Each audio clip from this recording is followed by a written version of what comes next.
గ్రామాల్లో పనిచేసుకుంటూ మేము ఏదో వృతా పచ్చిగా చేసుకుంటూ కులానికి వ్యవసాయానికి రాజకీయానికి కూడా అక్కడ తోడ్పాటుగా ప్రతి దానికి అనుసంధానంలో చేసుకుంటూ పోతున్నాం. ప్రతిదీ ఏమంటే ఈరోజు మన వడ్డేర్లు కమిటీ చేసినాం. మేము ఈ పొద్దు ఏదో కాఫీనో టిఫిన్ తినేసినామని పోకుండా ఇన్ని రోజులు 83 నుంచి కూడా చూస్తున్నాం. తలపలకు వస్తాం, కమిటీ వేస్తాం, కలకలకు పోతాం, కమిటీ వేస్తాం. ఆ పొద్దు అధ్యక్షుడు అనుకుంటారు. ఆ అధ్యక్షుడు ఏం చేస్తానంటే నేనే అధ్యక్షుడు చెప్పేసి పరవ కట్టుకుంటున్నాడు. ప్రజలకు మాత్రం ఏమని మాత్రం కూడా ఇంతవరకు కూడా అధ్యక్షుడు పని చేయకుండా వాళ్ళ పప్పాలు కట్టుకుంటున్నారు తప్ప ఏది కూడా లేదు. ఈ రోజు కూడా మనం కదిర్లో 7 సంవత్సరాలు అయింది. ఒక ఏదో ముఖ్యమైన నాయకుడు ఉన్నాడు, ఏదో 10 రూపాయలు సంపాదించుకున్నాడనే ఉద్దేశంతో మేము ఒక ఆఫీస్ తీసినాము. ఆఫీసులో ఆ ఆఫీసుకు మొట్టమొదటిసారిగా చిన్నపల్లి వెంకటనారాయణ గారు స్థాపన తీసి ఇచ్చినాడు. ఈరోజు కూడా ఆ ఆఫీస్ ఓపెన్ చేసినప్పుడు ఆయన ఏడన్నా ఉండొచ్చు. ఏమన్నా సంఘాల్లో మాతో బట్టి ఆ రోజు నుంచి స్థాపన ఇచ్చిన రోజులు ఉన్నాయి, బిర్యానీ పెట్టిన రోజులు ఉన్నాయి, వెహికల్ పెట్టిన రోజులు కూడా ఉన్నాయి.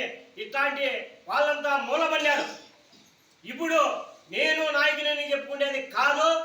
మేము ఆ రోజు నుండి ఏదో ఉడతా పచ్చిగా చేసుకుంటున్నామో ఈ పొద్దు నాయకులమని కూడా మేము పోయేదానికి జిల్లా లెవెల్లో కానీ ఇంకో దానికి కానీ మాకు అవకాశం కలుగుతుందంటే ఈ రోజు నుండి ఆ రోజు వరకు సంఘానికి ఒక పవిత్రంగా పనిచేస్తున్నాం. కాబట్టి ఈ రోజు కూడా మాకు ఈ సత్యసాయి జిల్లాకు అధ్యక్షునిగా ఈ వడ్డర్లందరూ కూడా ఎన్నుకున్నారు. ఇదే విధముగా 8 రోజుల్లో మనకు ఆర్డర్ కాపీ వస్తుంది. ఆ రోజు కూడా అన్ని మండలాలు కూడా కమిటీని అందరికీ కూడా పరిచయం చేసి ఊరూరు కూడా తిరుగుతానని చెప్పేసి మీకు అందరికీ సభాపతిగా తెలియజేస్తున్నాను. ఈ రోజు కదిరి అధ్యక్షుడి విషయంలో ఏంటంటే మీకందరికీ తెలుసు, మన డాబా గంగయ్య గారు అధ్యక్షుడు 7 ఏళ్ళైంది. ఏ మండలానికైనా వచ్చి నేను వడ్డర్లకి ఇది చేశానని చెప్పేసి నేను చెప్పినానంటే మీరు చేతులు చెప్పండి.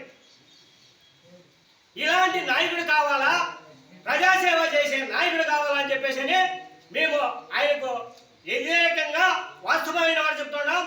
మొన్న ఇలాంటి దేశ నాయకుని విగ్రహం పెట్టినప్పుడు మేము 83 నుంచి కూడా ఈ కులం కోసము ఎంతో పాటుపడినాం.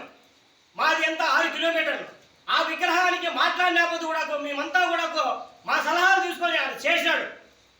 గుణాధీశంలో కూడా మేము పోయినాం.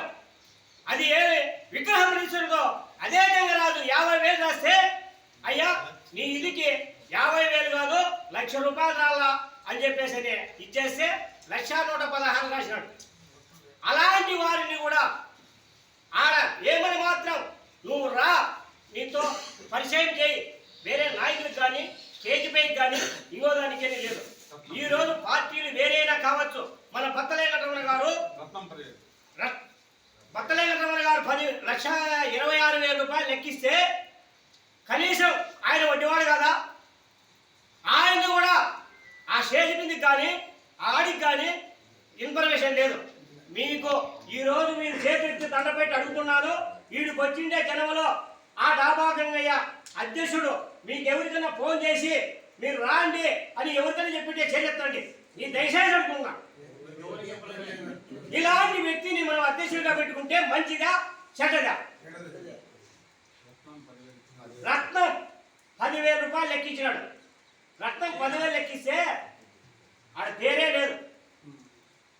ఏమయ్యా నా పేరు లేదంటే మన స్టిక్కర్ కనిపిస్తారు.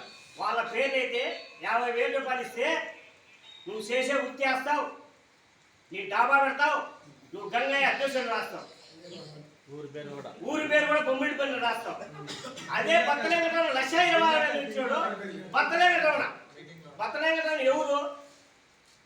కుంచపు గంగరాజు. ఎంతమంది గంగరాజులు ఉండరు, ఎంతమంది కుంచపల్లి ఉండరు?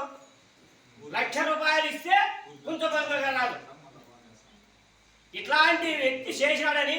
రెండోది మాకందరికి మీకు ఇచ్చిన ఇన్ఫర్మేషన్ మాకు కూడా ఎవరికై కానీ ఇచ్చినారు. కాబట్టి ఆడ విగ్రహ ప్రతిష్ట భంగం కలిగిందనే ఉద్దేశంతో ఆవేశంతో అధ్యక్షుని మార్చేదానికి మేము మూకుమ్మడిగా కట్టుకున్నాం, కంగనం కట్టుకున్నాం. అధ్యక్షుని మార్పు జరగాలని చెప్పేసి ప్రతి మండలము ప్రతి గ్రామము తిరగాలని చెప్పేసి అడుగుతున్నాం. మీకందరికీ సమ్మతమైతే ప్రతి గ్రామంలో వచ్చి మా ఖర్చులే పెట్టుకొని మేము నడుచుకొని వచ్చి ప్రతి గ్రామంలో కమిటీ చేసి ప్రతి గ్రామానికి అందరినీ ఆడికి పిల్లంపించి కొట్టేపు 40,000 మంది ఉన్నాం, 400 మంది మంత్రులు లేరంటే ఈ పొద్దు రాజకీయ నాయకులు కూడా ఒడ్డోళ్ళు ఇదా అనే తాకి వచ్చింది కాబట్టి ఆ ఆదేశంతో ప్రతి మండలానికి తిరిగి ఇక్కడ లేకుండా ప్రతి గ్రామంలో కూడా మనం కష్టపడి మన వాళ్ళను 10 మందిని జమ చేయాలనే ఉద్దేశంతో రేపు పొద్దున్నే మన బిడ్డలు మన బాబలకు ఈ రోజు అసెంబ్లీలో జరిగింది. ఎస్సీ జాబితాలో చేరాలా అని చెప్పేసి జరిగింది. ముందు చంద్రబాబు నాయుడు ప్రభుత్వంలో సత్యకాల కమిటీ వేశారు.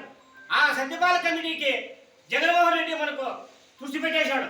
అయినా ఈసారైనా మనం ఎస్సీ జాబితాలో చేస్తాలని చెప్పేసి రాజకీయ నాయకులు కూడా చేస్తాలని చెప్పేసి అసెంబ్లీలో మాట్లాడుతున్నారు. ఏ రోజు కూడా మాట్లాడిన పాపాన లేదు. ఈ రోజు మనం కూడా విజృంభించి మండలాల్లో కానీ తాలూకాలో కానీ మమ్మల్ని ఎస్సీ జాబితాలో చేస్తాలని చెప్పేసి ఒక మీటింగ్లు పెట్టుకొని ఇచ్చేసి మనం కూడా ఇచ్చేయాలని చెప్పేసి కోరుకుంటూ ఈ అవకాశం ఇచ్చిన పెద్దలందరికీ కూడా